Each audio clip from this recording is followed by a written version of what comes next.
A light magnitude 2.2 earthquake hit 16.1 kilometers, 10 miles, away from Kalamata, Peloponnese, Greece, around noon of Thursday, August 7, 2025 at 12:55 p.m. local time, GMT+3. The quake had a very shallow depth of 5 kilometers, 3.1 miles, and was reported felt by some people near the epicenter.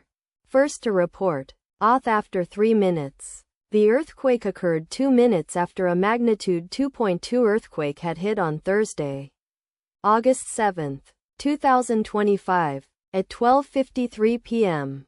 GMT+3 local time, in 2.1 kilometers, 1.3 miles, distance to the northwest. Data source from Volcano Discovery. Did you feel it?